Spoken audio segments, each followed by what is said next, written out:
Some people still believe that all it takes to get over someone is time. But the truth is, some pains don't go away with time. They only go away with awareness.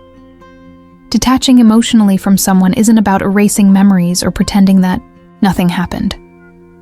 It's about breaking the invisible ties that continue to bind you, even when the relationship is over. And the hardest part? It's admitting that you're stuck in something that doesn't do you any good. It sounds contradictory, but sometimes what hurts the most isn't his absence. It's the hope that still lives inside you. That voice that says, what if he changes? What if it's just a phase? What if I give up now and lose the love of my life? This confusion between emotional attachment and real love traps you in a loop of love suffering. A loop that drains your energy, your self-esteem, and makes you forget who you were before all this started.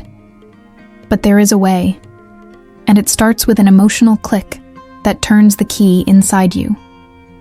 From here, you'll understand why disconnecting is an act of courage, and how to do it, step by step, even when everything inside you is screaming at you to stay.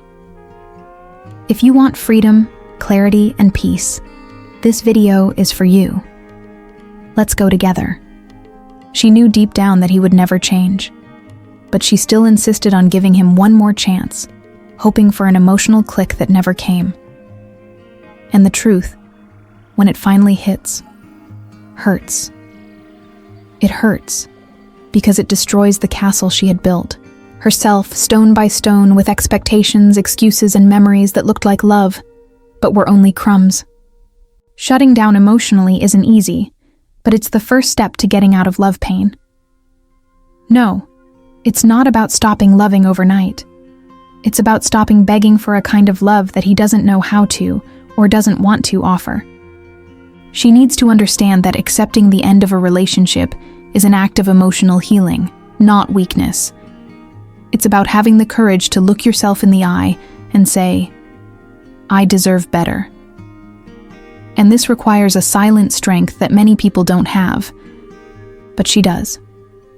Because when the heart gets tired, the soul asks for emotional release. If she wants a practical exercise, she can start today by writing down everything she has ever tolerated in the name of a love that never returned. Screams, absence, empty promises. Write it down. Face it. Because this truth is like a shock, uncomfortable, but necessary. And do you know what comes after that shock of reality? A new understanding of what a healthy emotional bond really is, or just a camouflaged attachment. She doesn't miss him. She misses the story she created in her head, the idealized version she painted with such affection, even though he was never all that. Emotional attachment has this subtle and destructive power.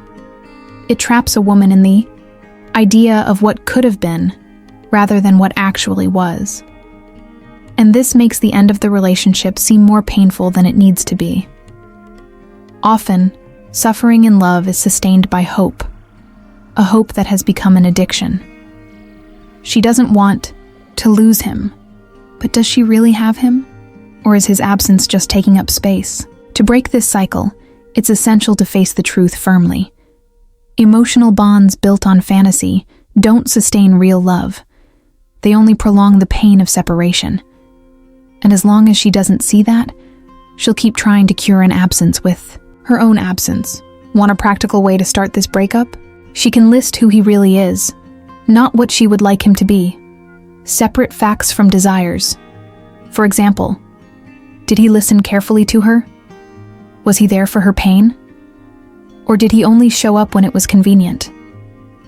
This exercise in clarity is powerful, because it's only when she looks with honesty that emotional detachment really begins to emerge. And with it comes the strength to take the next step. The mind can't switch off from the one the heart insists on feeding. And feeding, in this case, means continuing to look at his profile, rereading old conversations, listening to the music you both used to listen to together. Each little attitude, like this, is like a microdose of amorous suffering that prevents emotional liberation. It seems harmless, but it keeps an unresolved relationship alive, even after it's over. She needs to understand that the brain works like an association machine, and every photo, message, or memory reactivates that emotional click. There's no way to disconnect emotionally from someone who continues to be fed every day with attention, curiosity, and longing. The path to emotional healing begins with practical choices, and one of the most powerful is cutting out stimuli. Is it difficult? Yes, but that's how you detoxify an emotional addiction.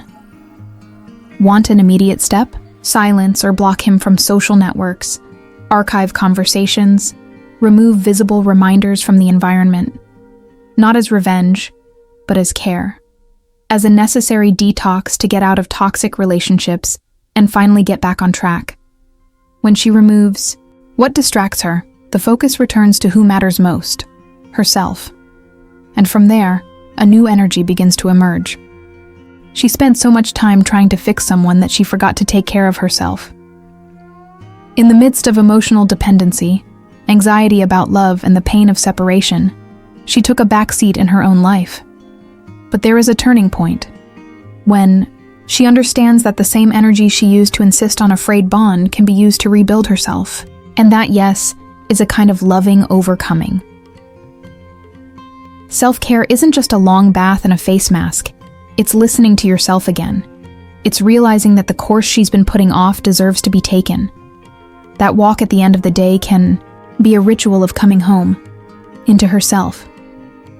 It's getting back to dancing, writing, reconnecting with the friendships that the relationship drove away. When she invests time in herself, what seemed impossible happens. The emotional attachment begins to lose strength. This redirection can also be practical.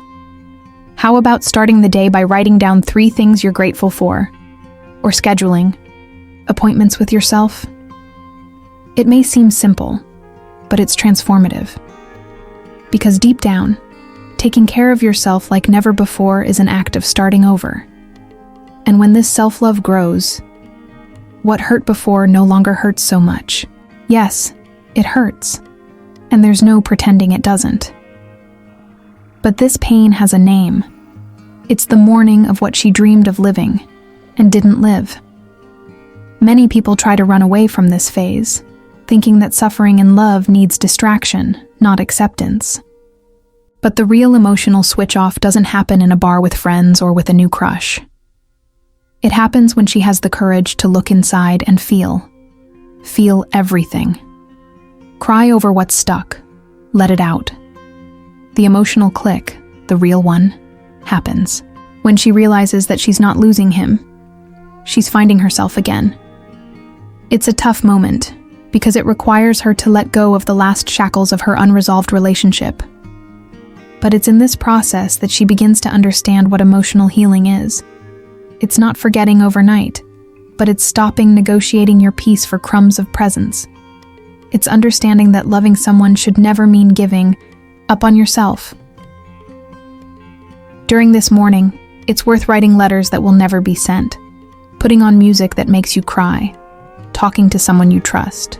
Because emotional liberation doesn't come overnight, it is built in the silence of these rituals.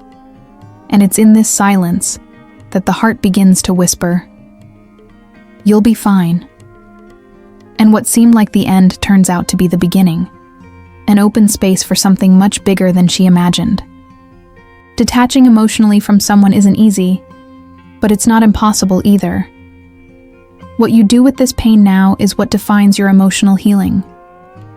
Will you continue to nurture emotional bonds with someone who has only offered you anxiety in love and a poorly resolved relationship? Or will you use this pain as an impetus to build a stronger, more conscious version of yourself? Think about it. How long will you continue to live with half your energy tied up in someone who is no longer there? How long will you allow the pain of separation to define your days, your thoughts, your sleepless nights?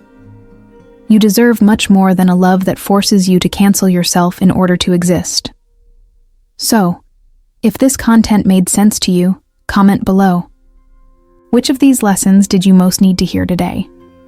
And of course, subscribe to the channel, activate the notifications, and come and continue this journey of emotional liberation, self-knowledge, and self-esteem with us. You're not alone in this.